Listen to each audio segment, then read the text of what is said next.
everyone. Today I just want to talk about what I learned from applying to college as a rising freshman in university now.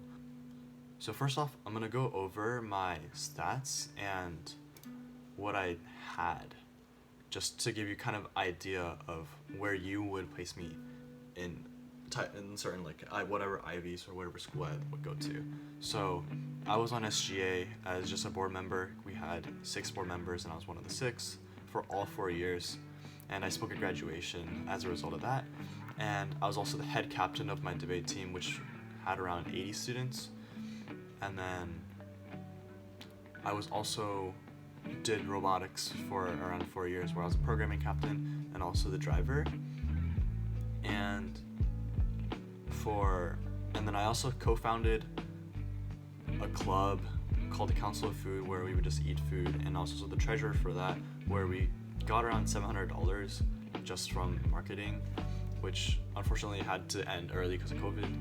And then I was also the vice president and historian of Cyber Patriots, which is like a cybersecurity program. And then I also participated in my speech team at my school, where I was able to make it to States, except States got canceled obviously because of COVID, but I did make it to States. And then I also interned at a private company called Nimble Hub LLC. It's kind of like it's a startup company where I interned as a software engineer working on Raspberry Pis and RFID technology. And I also worked as a software intern at George Mason University as well. And then I was also a teacher at the Virginia Debate Academy, where I taught students speech and debate. And so that's just like the 10 items that I put on my Common App. So I ended up with a 4.508 GPA. I had almost 4s and 5s on every single AP exam, which I will put right here. And then my super score ACT was a 35, which I'll also put up there. And so past this, I applied to 9 different schools. Okay, and these schools, it's not in the Common App, so I'm just going off the top of my head. It was the University of Virginia, Virginia Tech, University of Maryland, University of Michigan, Ann Arbor, Brown,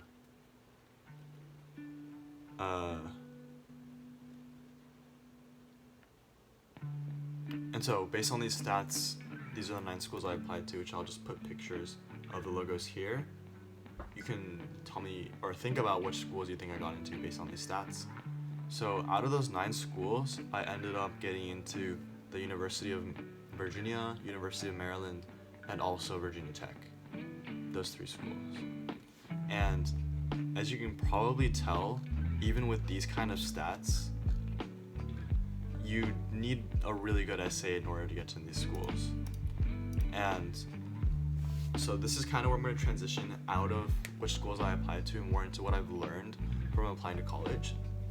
And just starting off, it was a really good time for me to reflect on my life, because obviously with your Common App, you're going to write about your personality, as like your stats already show your stats, but you're going to try and write your personality and have these admission officers learn who you are. And so through this process, I was able to learn where I grew, where I failed, and where I succeeded. I was taught to treasure my time and to treasure my family and friends more. So you don't just use this application to figure out how you can write yourself into the best colleges, but also think how you used your time in your childhood and how you can use the last year that you have before you leave in order to have the best time that you can have. And I think through this process, I was able to mature a lot, and it was kind of like how a monk meditates to reach inner peace. I was able to meditate on myself a lot and learn how to be a better person and not so selfish as I think I used to be. And like through this, I can kind of see how a lot of people before applying to college is like a lot different than when you apply after you apply to college. And so what I did a lot is a lot of walking, because walking kind of takes your mind away from a lot of things and lets you just be in your own world. And it let me de-stress a lot, but it also let me to think a lot about what I did in my life and how I could do better. And you did all you could up until this point. So just relax and tell these colleges how hard you worked and how much you've done and how much you deserve to get into these schools, instead of trying to think, oh, am I going to get in here? Am I not going to get in here? Because there's not much you can do at this point except just write phenomenal essays. And obviously, I can't speak too much on how to get into these top Ivy Leagues, but what I've gathered how to get into these schools are through metaphors, writing phenomenal essays, and I just mean like really poetic essays, and how much you love your major, but not like as an engineering major, which I'm a computer science major, but as like an English major who would write so beautifully.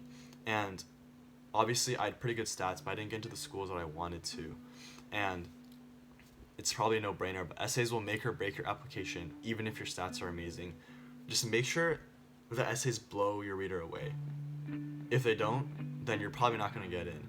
Because if you think about it, everyone who applies to these great schools will have amazing stats. And as long as your stats reach a certain threshold, after that only essays matter.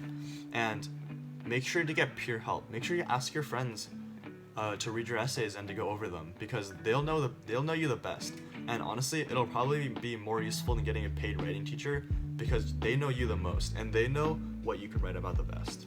What I learned from rejection from Ivy Leagues and other big schools was that it doesn't really matter. Whatever school you go to will be really great. And people who got into Ivy Leagues basically just worked harder in high school. They started more nonprofits, they did more volunteer work, they did more whatever. Or they have more money, which obviously Ivy Leagues love people with money.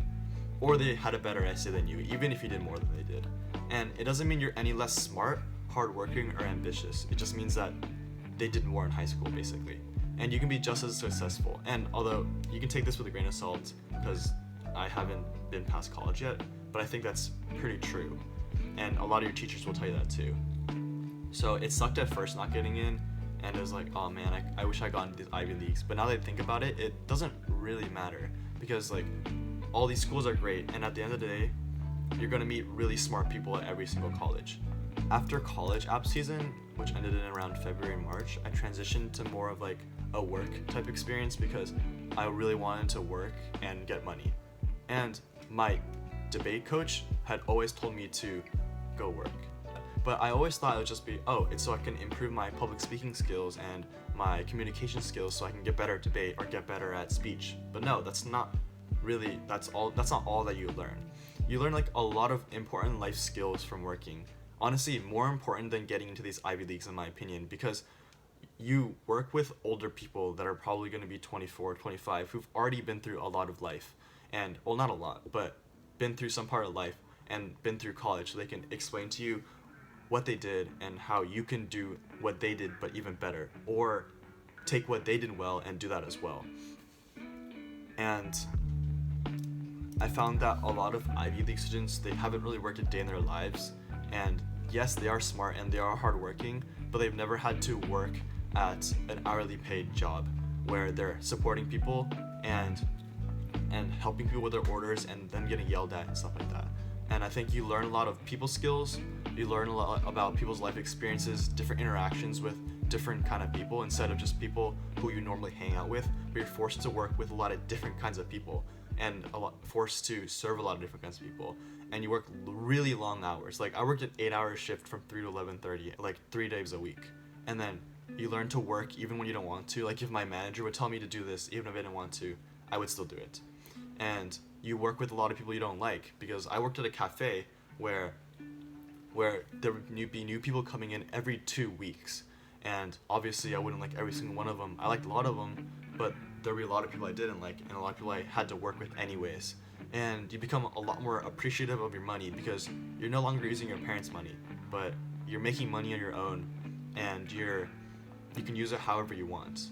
And although I did give a lot of it back to my parents and saved a lot of it for college, I think it was a really eye-opening experience on money management and how little money we really have.